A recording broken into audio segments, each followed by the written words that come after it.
Acción, tu revista mensual de cine y series, con los mejores estrenos de cine, fichas y reportajes coleccionables, series de televisión y 4 pósters todos los meses. Búscala en tu kiosco.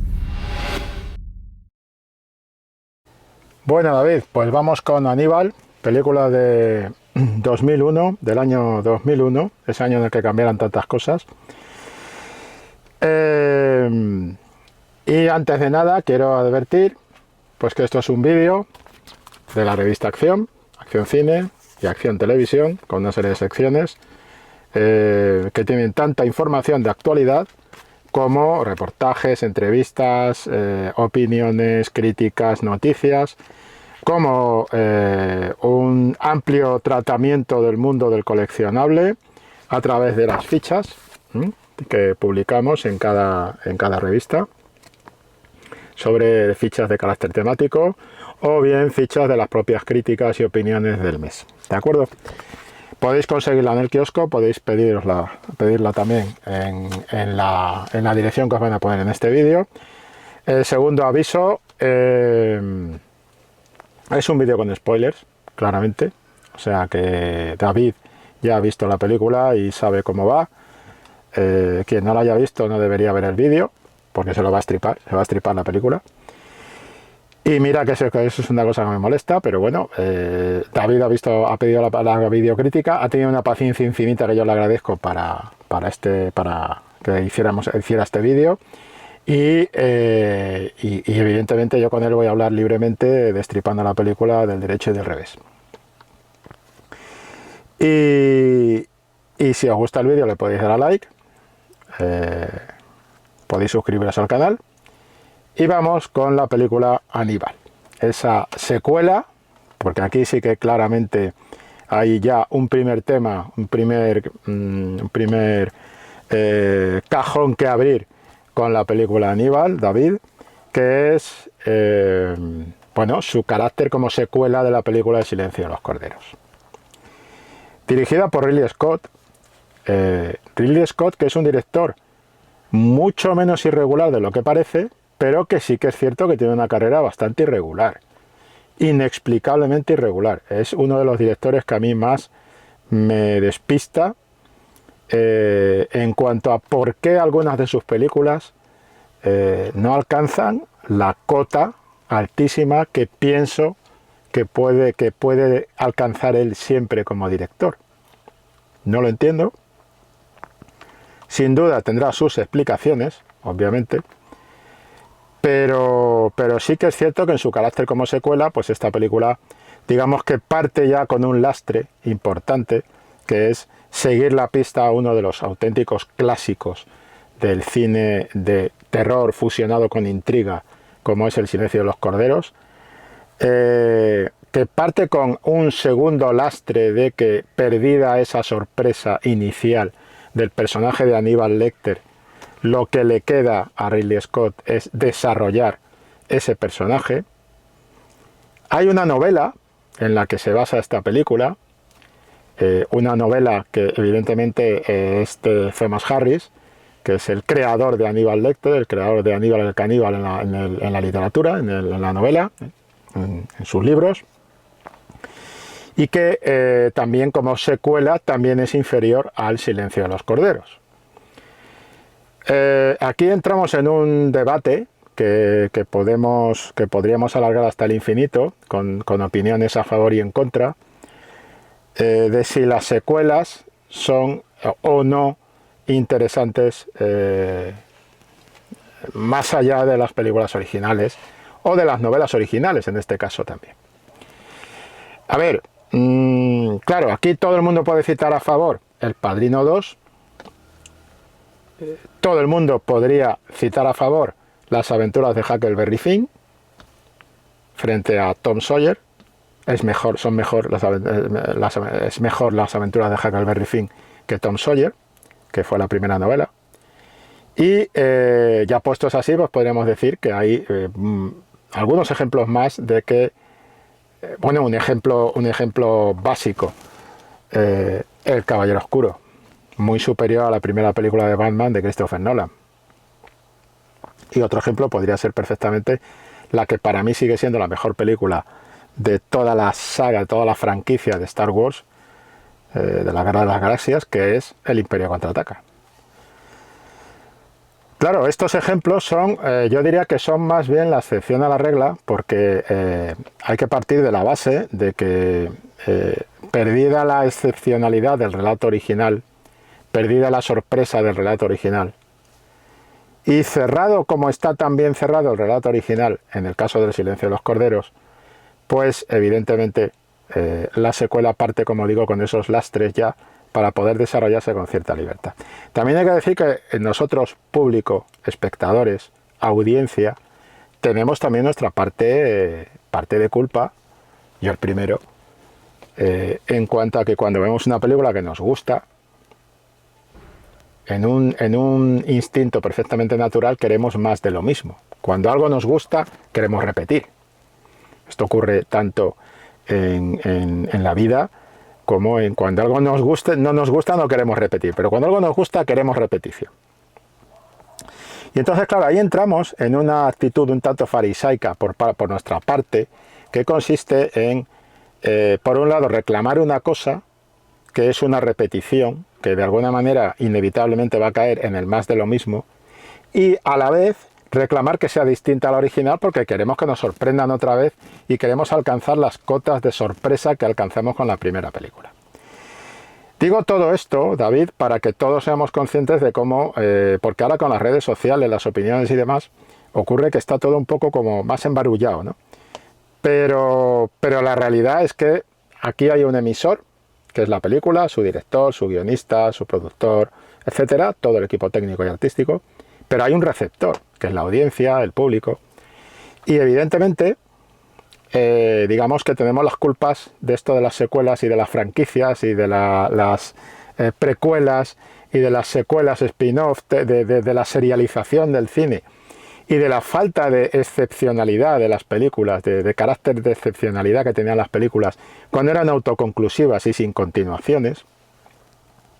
Tenemos una culpa repartida, tanto por parte de los emisores como de los receptores. Y he querido aclarar todo esto de partida, David, porque creo que es bueno, cuando juzgamos las películas, que también seamos realistas. Evidentemente el personaje de Clarice Starling, en el inconsciente colectivo, está inevitablemente unido a Jodie Foster. Entonces, claro, de la misma manera que el personaje de Hannibal Lecter está inevitablemente unido a Anthony Hopkins. Pero fíjate qué curioso, David, cuando llega la serie Hannibal y el personaje de Hannibal Lecter lo interpreta Mads Mikkelsen, de alguna manera nos parece más válido que cuando Julianne Moore, que es una grandísima actriz, interpreta el papel de Jodie Foster. Cuando en realidad el trabajo que hace Julianne Moore en esta película es excepcionalmente bueno. Ocurre que Julianne Moore parte también con el lastre de tener ese antecedente de Jodie Foster como Clarice Starling. Cuando aparece Clarice y es ella y no es Jodie Foster, nosotros, audiencia, reaccionamos con una casi, bueno, totalmente previsible, pero yo diría que incluso inevitable hostilidad inicial de me estáis dando gato por liebre. Y no somos justos porque no somos objetivos. Pero claro, también yo defiendo que en la vida, vamos, no lo defiendo yo, lo decía ya Marco Aurelio, es decir, las cosas pasan porque tienen que pasar. Entonces tampoco dramaticemos y nos rasguemos las vestiduras. Es decir, vamos a ver, somos humanos. Y este tipo de códigos los tiene muy en cuenta, pero muy en cuenta, el director cuando hace una secuela. Si es un director hábil, creo que Ridley Scott es un gran director cuando está en modo gran director. Y creo que es un director hábil, astuto, cuando está en modo hábil, astuto. Y creo que frente a una secuela, y fíjate lo que hizo el propio Ridley Scott con Alien en Prometheus, Y fíjate lo que hizo el propio Ridley Scott con Alien en Alien Covenant. Es decir, es que son dos de sus películas inexplicables. Creo que la primera es buena como película de ciencia ficción, a mí me gusta, pero no es buena, entre comillas, como película de la franquicia de la saga Alien. Pero es que la segunda, Alien Covenant, es mitad refrito de Alien de Ridley Scott, intentando convertirse, sin conseguirlo, en ese brutal espectáculo de acción que organizó como secuela de la película de Ridley Scott James Cameron en Aliens el regreso. Quiero decir que de repente a Ridley Scott se le ve incómodo con este tema de las secuelas, franquicias, etc. Y esa incomodidad creo que de alguna manera afectó a Aníbal. Para mí Aníbal es una película que durante una parte de su metraje, todo lo que está ceñido a Aníbal Lecter en Florencia, todo eso me parece que está rozando las 4 estrellas.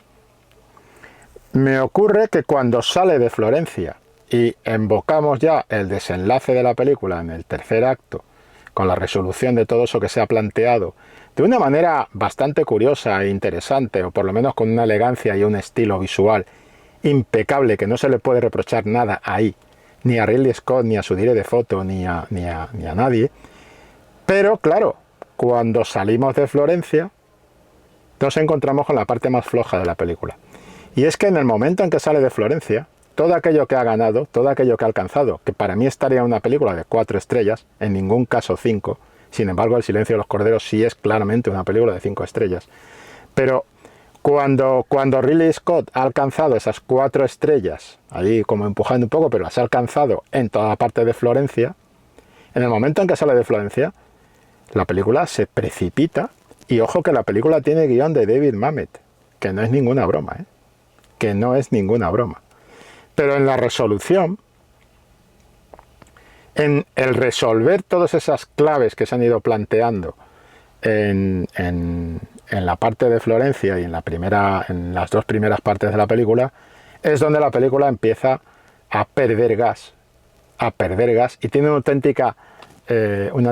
auténtica vía de agua en la línea de flotación, y empieza a hundirse, hasta el punto de que al final, pues no se sabe muy bien por qué y para qué todo esto.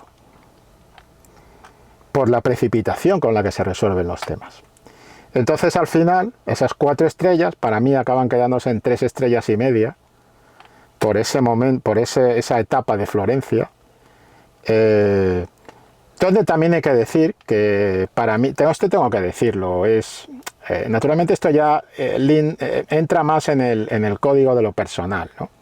Así que lo digo con mucho cuidado, David, y con muchas comillas, ¿no?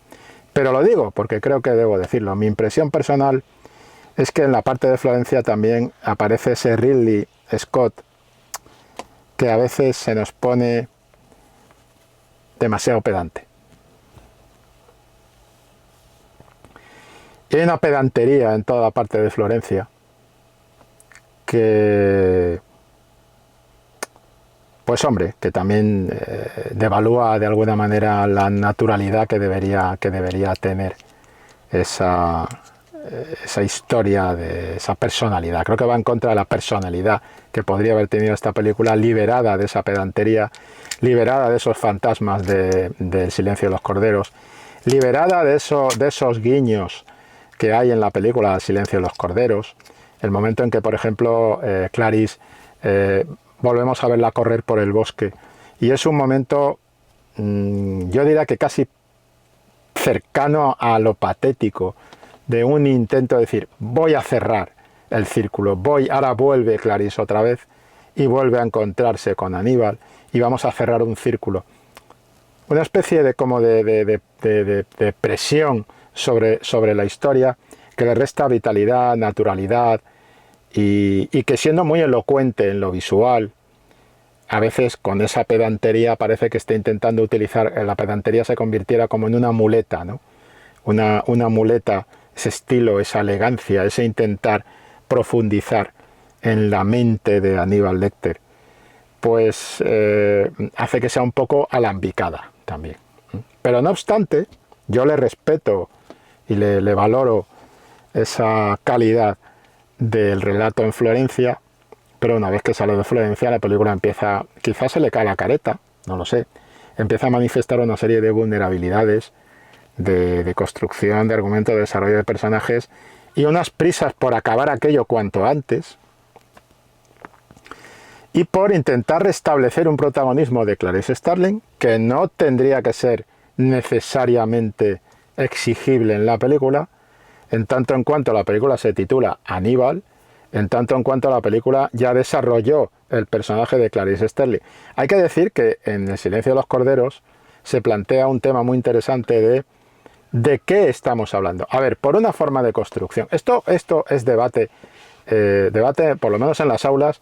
Yo este debate lo he tenido con alumnos míos de la clase de análisis, que es lo bueno de las clases de análisis. Donde además, yo quería decirlo también para estos vídeos, vamos a ver. Estos son, en definitiva, todos opinamos sobre las películas. Todas las impresiones son respetables porque debemos tratarlas con respeto. Todas las opiniones son respetables porque debemos tratarlas con respeto. Porque si falta el respeto no puede circular con fluidez y con verdadera libertad y con verdadero valor la información. Y aquí lo que deberíamos perseguir con todos estos vídeos y estos debates y estas charlas sería lo que hace grande al ser humano, que es la comunicación. Y no el enfrentamiento. Y deberíamos perseguir el debate. Y deberíamos casi cultivar las opiniones dispares que son contrarias a las nuestras, porque son las que nos pueden llevar a aprender algo. Cuando alguien te dice, opino exactamente lo mismo que tú y demás, bien, todo está bien, te gusta, claro que sí, te tranquiliza, te relaja, te hace sentir bien, no lo neguemos, pero cuando alguien viene y te dice, discrepo completamente de lo que dices, ahí es donde vas a tener la oportunidad de aprender algo.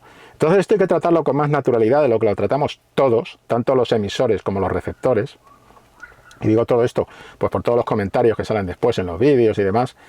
Los comentarios útiles, quiero decir, ¿vale? Porque también siempre de vez en cuando se cuela algún troll que dice, os odio a todos y el planeta debe estallar. Bueno, vale, pues eso ya no vamos a entrar en este asunto, ¿no? Pero lo que quiero también forma parte del juego, ¿eh? Todo hay que decirlo. Si la persona que hace eso se queda a gusto y tal, bueno, siempre que no falte el respeto me parece que si es feliz, pues adelante con ello. Pero lo que quiero decir es que cuando faltamos al respeto ya es otro asunto distinto, evidentemente. Pero lo que quiero decir es que en la primera película se suscita un tema de debate que es protagonismo-antagonismo. Porque evidentemente la protagonista de la primera película es Clarice. Pero entra ese personaje potente que lo devora todo, que lo arrasa todo, que es Aníbal Lecter. Y devora, no es que devore a Clarice, es que gracias al trabajo y a la química que tiene Jodie Foster con Anthony Hopkins y Anthony Hopkins con Jodie Foster, se establece una paridad, se establece un equilibrio de protagonismo de los dos personajes. Pero estructuralmente, como estructura de historia, claramente hay un antagonista, que es Aníbal Lecter. Y además se cumple la estructura de, hay un primer antagonista, que es el antagonista, digamos, más, por decirlo así, más flojo de los que se presentan. El antagonista de iniciación, le podríamos llamar, que es el Buffalo Bill. Y después entra el grande, la verdadera amenaza, que es Aníbal Lecter.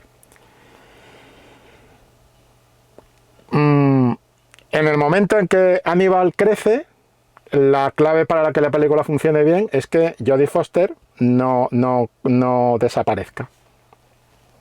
Y no desaparece. Pero la primera película tiene un protagonismo a dos bandas, por decirlo así, en la cual el segundo protagonista, es el antagonista, que es Aníbal Lecter, el antagonista principal, tema de simpatía por el diablo y todo esto.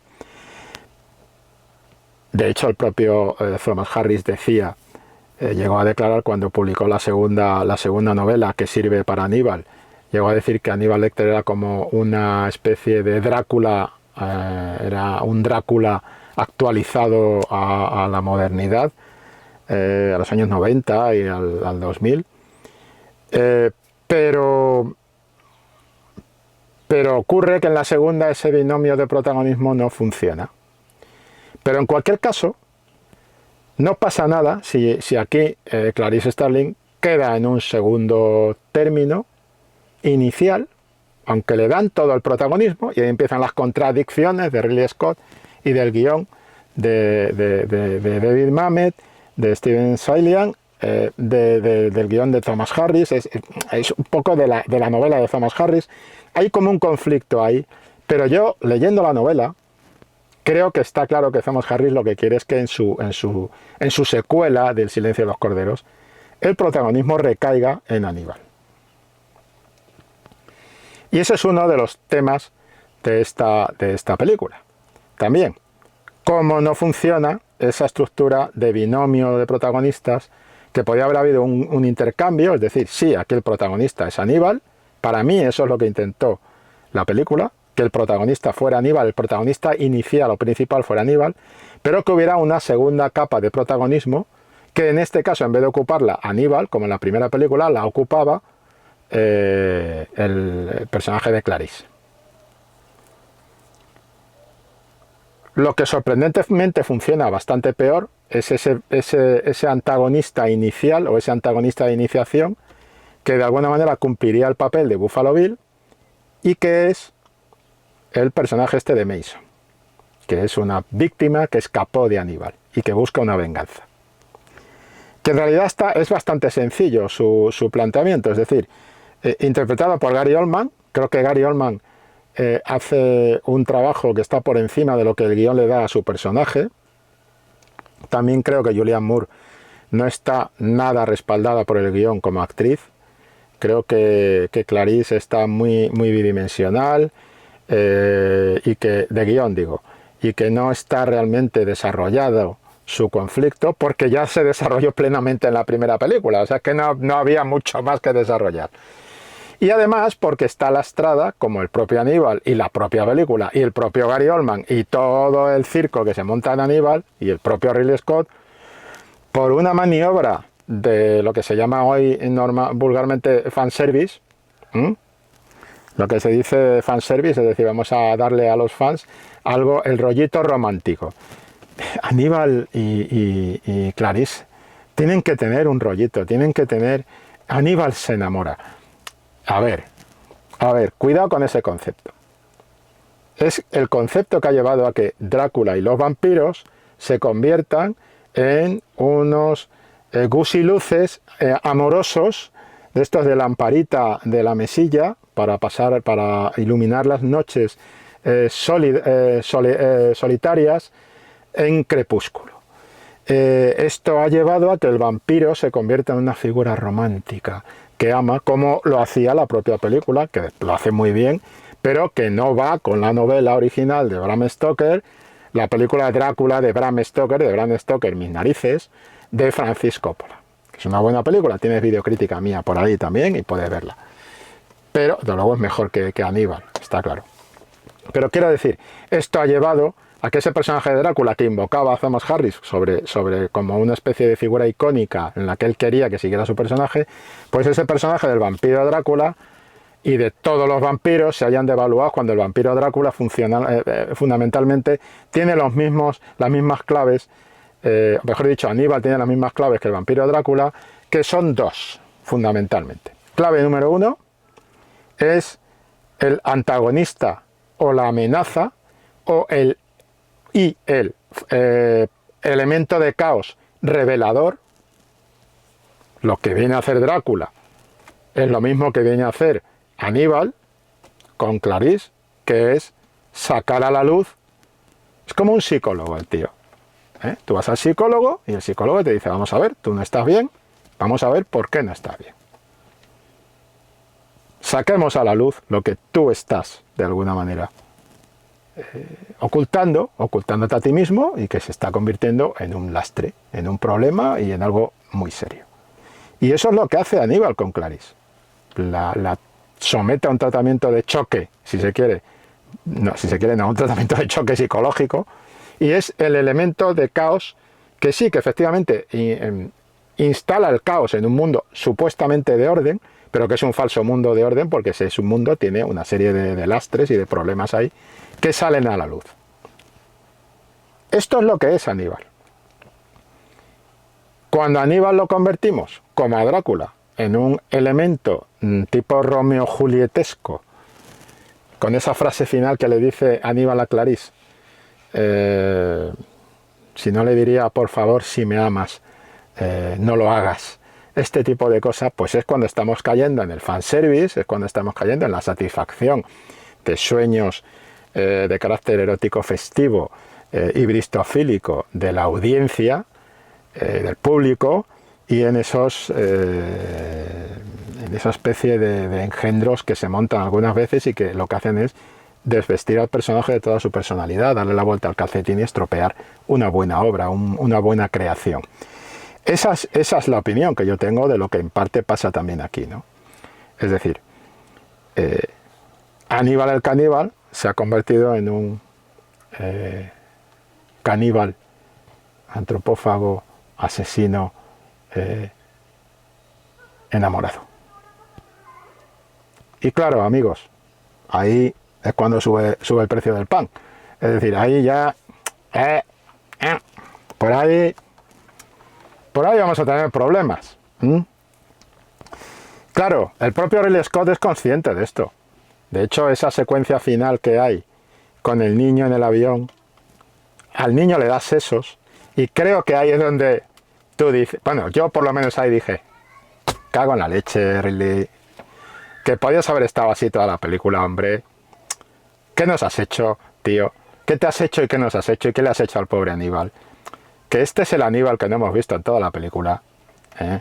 Que ni Aníbal enamorado, ni Aníbal, no, que este es el Aníbal que tiene campo de desarrollo, caramba. Es decir, el tipo le da al niño, ahí Ridley Scott está haciendo una broma, en mi opinión. Se le ve un poco el cartón. Está haciendo como una confesión de decir, esto que he hecho no me acaba de convencer, pero lo tenía que hacer porque, en fin. El problema es que ahí es donde se ve el potencial de Ridley Scott con Aníbal Lecter. Tenemos a ese Aníbal en el avión, con su cajita de comida, con sus excelencias de gourmet, y lleva una cajita, un estuche con los sesos del personaje de Ray Liotta. Y llega ese niño así curioso, interesado, un niño poco usual, como le dice Aníbal al chaval. Los padres están dormidos y le da sesos al niño y se queda tan fresco. Es decir, ese es Aníbal. ¿Dónde has estado, Aníbal, toda la película, tío? ¿Dónde te metiste? ¿Dónde te metieron, mejor dicho? Porque esto no es un problema de Anthony Hopkins. Anthony Hopkins ha seguido el guión.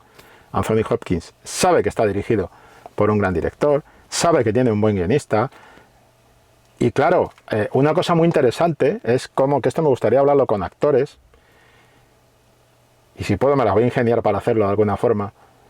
Una cosa muy interesante es, a mí me gustaría, todos aprenderíamos mucho si un actor nos pudiera contar por qué pasan estas cosas. ¿Por qué un actor acepta, un actor de prestigio, un actor que sabe lo que está haciendo, acepta papeles, personajes que finalmente están por debajo de su verdadera? Pues porque él lee todo el guión. Y me gustaría que nos explicaran hasta qué punto lo que se ve en el guión, desde el punto de vista del actor, no es porque lo que se ve en el guión desde el punto de vista de la audiencia, del público, lo podemos hacer cualquiera. Compraros un libro de guión, compraros un guión, un libro sobre el guión de Casablanca y veréis las diferencias que se pueden producir. Pero a lo que es la película. Pero ¿qué siente el actor? ¿Qué ve el actor? ¿Qué atrae a un actor? ¿Qué seduce a un actor? Más allá de que muchas veces el actor dice, oye, mira, me pagan un dinero por esta peli, tengo que vivir, quiero financiar una película como hacía Orson Welles, que se iba el jefe, como hacía el jefe, que se hacía una película como actor, con total profesionalidad, eso sí, levantaba unos personajes que tú decías, cuando sale la cosa le interesa, cuando él se va la cosa no vale nada. Y después con eso financiaba Otelo, por ejemplo, su película Otelo. Entonces, quiero decir, no estoy hablando del momento en que los actores aceptan hacer películas que saben que son malas, pero las hacen igualmente. No. También hay actores malos que siempre creen que están haciendo buenas películas. Y no voy a citar a nadie, pero hay que dejarles. Porque también esto es una profesión de riesgo y difícil. Pero es esa sensación de decir, tengo Ridley Scott, tengo David Mamet, tengo este guión. ¿Por qué? Claro, no le puedes preguntar a Anthony Hopkins, que además yo creo recordar que le hice la entrevista por Aníbal, cuando vino por aquí para la revista Acción.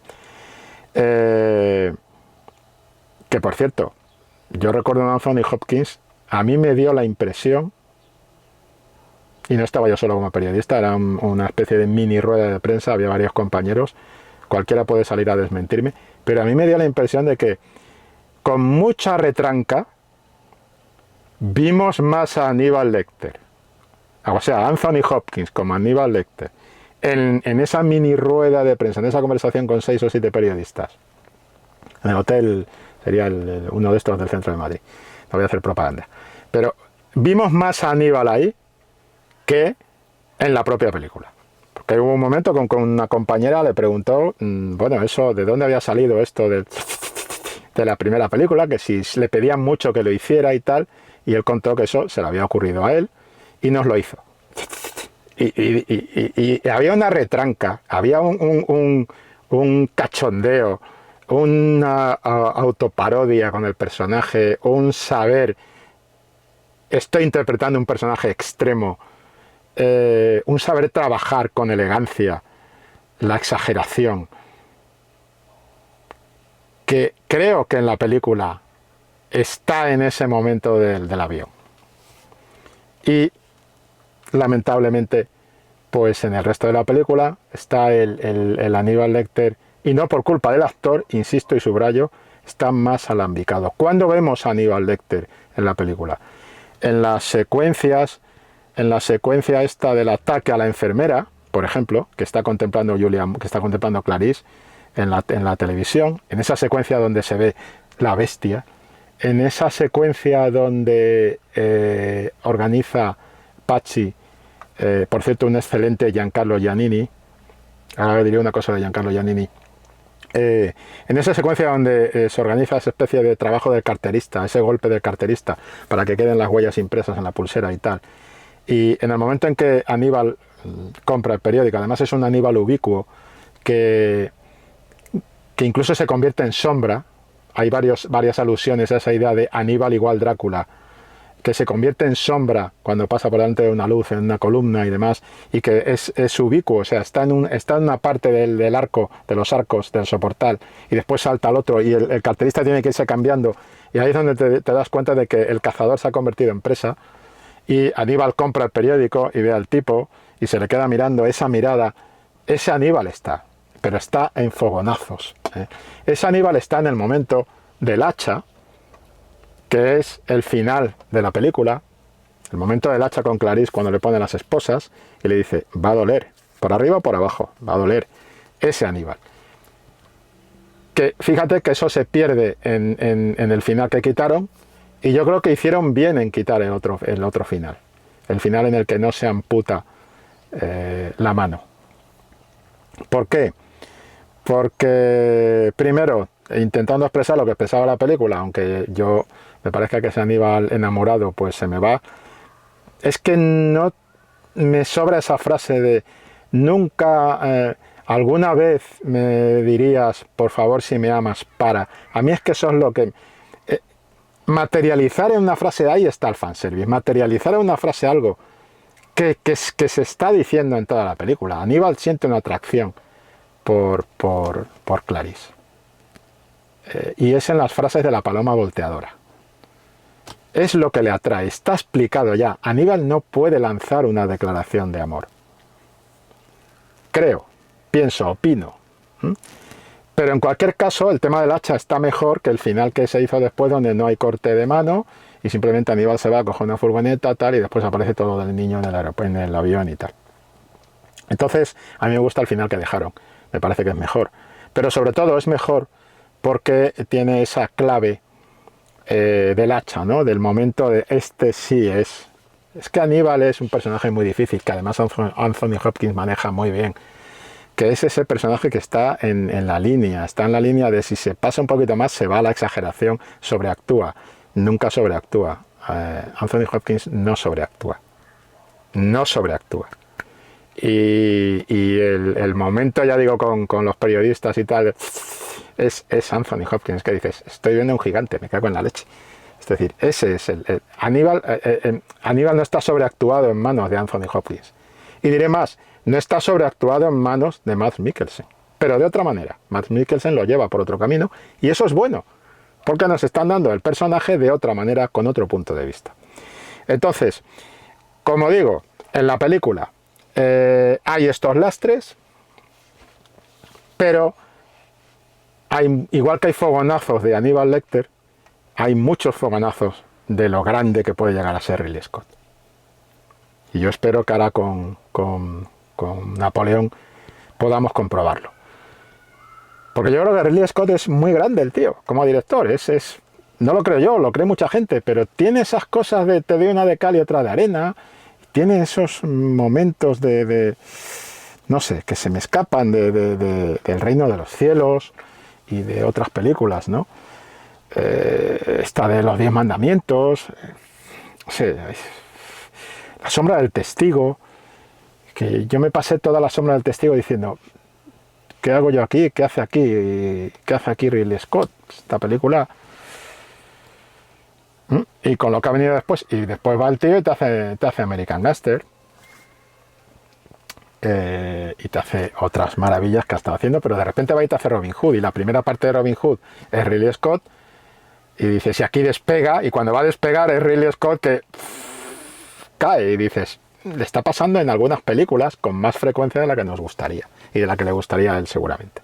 Pero pasa bueno, en Alien Covenant es que yo creo que no llegó a despegar, de verdad.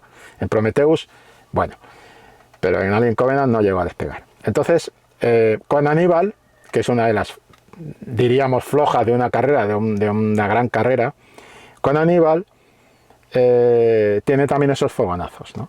Y de repente es cómo define la soledad a que está sometida Clarice, con unos primeros planos espectaculares que alguien me decía, no, pero es que Julianne Moore no es una buena actriz, pero no es una actriz para este papel. Sí, es exactamente la actriz que necesita este papel. No, pero es que ese papel es de Jodie Foster y tal. Sí, pero, es que esta Clarice es una Clarice aún más vulnerable que la de Jodie Foster. Aún más vulnerable que la de Jodie Foster. Mucho más vulnerable. Pero ella cree que ya es una tipa más dura, más forjada, menos vulnerable. Eso es lo que cree ella, pero no es lo que te cuenta la película. Clarice es cada vez más vulnerable frente a Aníbal y sigue metida en un mundo de hombres, que esa es otra cosa, donde todos los hombres de la película, el policía italiano que habla con ella por teléfono y está divo, ese tipo de cosas es donde incluso en la etapa Florencia se me cae. Por ejemplo, el policía está hablando con ella y solo con la voz está teniendo una especie de visión de ella, la está dibujando como desnuda y tal. Me parece una manera demasiado pedestre de mostrar que Clarice sigue estando atrapada en un mundo eminentemente de hombres, donde los hombres la miran como un objeto sexual. Cosa que, por cierto, estaba explicada en la primera película con un plano genial del ascensor, donde no se la miraba como objeto sexual, pero sí que es cierto que se la ve a ella, lo que es Jodie Foster, con su estatura y todos los mastuerzos estos que tenía alrededor, gigantescos, en el ascensor. Y la ves a ella y tal. Y te das cuenta de que esa Clarice, que todavía tiene un pozo de idealismo, es una Clarice más íntegra, que la que queda en Aníbal, después de que se produzca el tiroteo del principio, una secuencia que a mí me gusta bastante como secuencia de acción, después de que se produzca el tiroteo del principio, porque vamos a ver, no vamos a discutir a Ridley Scott, que es un director de acción brutal, él y su director de segunda unidad, que eso también hay que discriminarlo, es decir, que quién hace qué, cómo y de qué manera, ¿vale? También digamos que el director de segunda unidad, la secuencia de acción, ojo, eso es coautoría. Bien, pasa en Salvar al Soldado Ryan, en el desembarco de Normandía, y pasa en Black Hawk Derribado, que es la película a la que quería aludir hablando de esa secuencia de acción de arranque. Bueno, pues quiero decir, la Clarice que queda después de ese tiroteo, en el que dispara una madre con su hijo, es una Clarice muy tocada. No solo porque la estén triturando los hombres que de alguna manera siempre están alrededor de ella mirándola sexualizada y devaluándola también desde un punto de vista de su procedencia social. Fundamentalmente materializados o no materializados, resumidos en el personaje de Ray Liotta. No. Ella queda tocada y es una Clarice vulnerable que está muy bien servida por Julianne Moore. ¿Que Jodie Foster podría haberlo hecho? Pues lo hubiera hecho, pero de otra manera.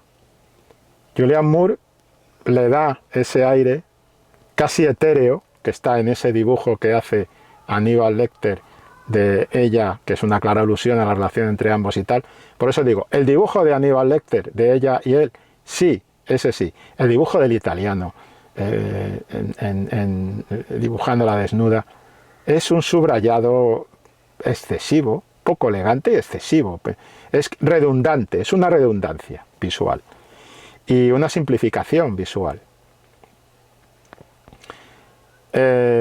Y después hay otro momento, el momento de la mirada de Ray Liotta a las piernas de Clarice, que es como son esos planos que de repente dices, Ridley, tío, tú eres mejor que eso.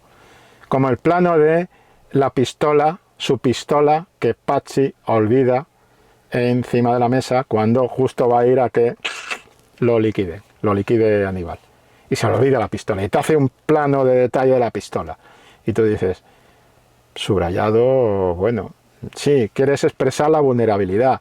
Pero frente a esos planos más obvios, hay otros planos como el de los planos de la soledad, que mantiene constantemente en esos primeros planos de Clarice, los planos en que Clarice está de espaldas al personaje de Ray Liotta cuando le está hablando y vemos ese aire que tiene detrás y cómo ella está atrapada casi con el final del plano por la derecha, los planos finales en los que cuando finalmente se encuentra con Aníbal, Clarice está completamente rodeada de oscuridad y está su rostro blanco, pálido, su rostro afectado, su mirada, las miradas de Julianne Moore expresando la inquietud, el terror, y la mirada de Julianne Moore expresando cierta admiración o no diría empatía porque no es empatía, pero cierta admiración por ese objetivo en el que se ha convertido Hannibal Lecter, por el propio Hannibal Lecter. Esos son los momentos de Ridley Scott. La manera en la que Ridley Scott nos introduce por construcción de los planos y hace una cosa muy interesante con la audiencia, con el espectador, que es convertirnos primero en testigos de lo que ocurre. Por ejemplo, cuando ahorca, después de rajarle las tripas y quedan las tripas colgando a Patsy, como Aníbal pues lo hace eso, como Ridley Scott te pone esos planos de los turistas en la plaza, cómo utiliza las estatuas como testigos mudos de piedra frente a las barbaridades de los humanos, de esas capas, toda esa parte está muy bien. Y después hay momentos como la representación del infierno de Dante, de clave operística y tal, y de repente aparece uno de los actores disfrazado de demonio, y es ese momento en que dices, ahí ya está el subrayado excesivo por un lado, ¿no? Pero bueno, vale. Y después es muy curioso cómo en esa fiesta, pues el público se mezcla con los actores de la representación operística, como el propio espectador, o esa es la ambición que persigue Ridley Scott, acaba mezclándose, metiéndose en la película, cómo estamos representados en momentos de la película muy concretos donde se va a producir un acto de violencia del que vamos a ser testigos / cómplices, porque lo esperamos que haya esa violencia, esperamos esa brutalidad. Ese es el interés de Ridley Scott, de meternos dentro de la película, pues a través de personajes, de espectadores, de esos planos generales de público que va a ver lo que nosotros vamos a ver, que es el acto salvaje y brutal de la muerte. Toda esa parte es donde Ridley Scott, pues es Ridley Scott y brilla. Y de la misma manera que Aníbal, pues tiene esos fogonazos donde aparece Aníbal, y hay una frase mítica que es: estoy pensando seriamente en comerme a su esposa. Ese es Aníbal Lecter. Y ese aparece menos de lo que debería, en la película. Y después iba a comentar algo de Giannini. Giannini tiene unos movimientos físicamente, a mí me recuerda mucho a Al Pacino en Hit. La manera de moverse de Al Pacino en Hit. Al principio. Pero a medida que él va progresando y acaba corrompiéndose para de alguna manera satisfacer esas exigencias de su mujer, pues el actor va cambiando su manera también de moverse, ¿no? Y va empezando a encorvarse un poco más, porque acaba estando vencido por Aníbal, hasta llegar a ese plano que es Ridley Scott 100% clásico, y que tú dices: tío, más de esto, por favor. El plano en el que está la imagen de su antepasado, el antepasado de Pachi, cuando fue colgado, y está el policía delante de su... Uy, me llama. Pues en este momento no voy a estar.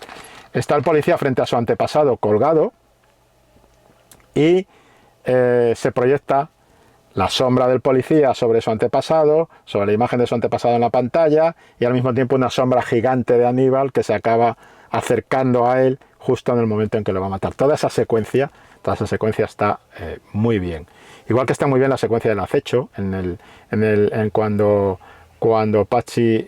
Toda la parte de Pachi y de Aníbal está muy bien porque está adornada, reforzada, no adornada, reforzada por esa idea de convertirnos como espectadores con esas imágenes de estatuas que se van hasta en diagonal en algunos planos hacia el fondo de la imagen, hasta la profundidad de campo, hasta el punto de fuga, nos convierte en testigos. Esas estatuas que aparecen detrás del policía, en el plano contra plano, esa estatua que aparece detrás de Aníbal, cuando él va a recoger las maletas estas del tipo que está investigando la desaparición, ¿no? Y como Aníbal le acecha y le saca una foto, su foto, ese es Aníbal, ese es Aníbal Lecter. Y ese plano en el cual le vemos cómo va, es muy interesante ese juego que hace con el espacio, porque en uno de los planos más cerrados parece que los dos personajes, el policía y el acechador Aníbal, están más cerca. Después te hace un plano que parece que están más separados, pero después te los vuelve a acercar. Es esa idea de Aníbal, de acecho de Aníbal, Aníbal acechando a Pachi. Y lo mismo que esas secuencias de soledad absoluta en la que vive Clarice, con esos planos, con el aire que dejan los planos de Clarice durante toda la intervención de Julianne Moore en la película. Toda esa es la parte interesante. Y frente a eso, pues tenemos al personaje, como digo ya para ir terminando, de Gary Oldman, que claramente está motivado porque él quiere ser Aníbal, quiere sustituir a Aníbal, quiere heredar el cetro de Aníbal, pero evidentemente no está a la altura. Está muy bien cuando empieza a darle vueltas con la silla alrededor, ese giro que hace en torno a Aníbal, explicándole los caninos que tienen los cerdos y todo esto, intentando imitar esa manera de regodearse de Aníbal respecto a lo culinario y demás, ¿no? Pero evidentemente es una figura de juguete roto, de títere de Aníbal, que en todo momento Aníbal va a estar tratado en contrapicado, y aunque Aníbal está atado, incluso ya cuando está crucificado te hacen un contrapicado donde está mirado desde arriba, tiene un foco de luz arriba y parece muy superior a todo lo que tiene abajo, aunque en realidad se supone que lo van a matar y se lo van a tirar a los cerdos y los cerdos le van a comer los pies, pero a pesar de eso te hace ese contrapicado, esas decisiones de Ridley Scott, esa parte está bien, ¿no? Y ya, sin embargo, pues ya digo, la parte final, toda la parte final me parece que está un poco descompensada con la del principio, ¿no? Y bueno, esto es lo que ha dado de sí. Mi comentario, podría seguir hablando de la película mucho tiempo más, y también he intentado explicar por qué son 3 estrellas y media.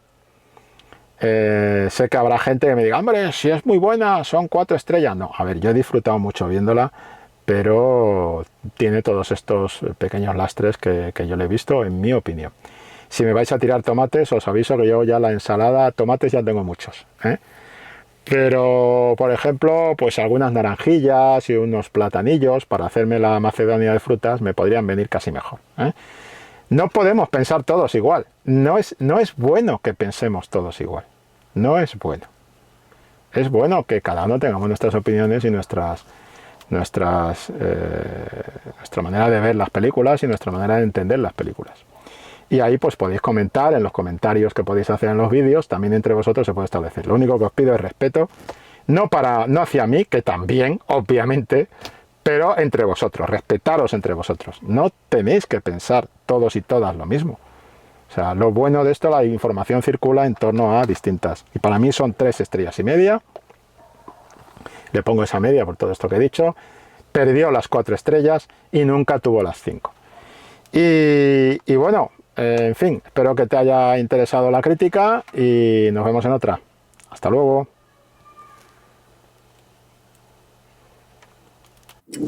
Acción, tu revista mensual de cine y series, con los mejores estrenos de cine, fichas y reportajes coleccionables, series de televisión y 4 pósters todos los meses. Búscala en tu kiosco.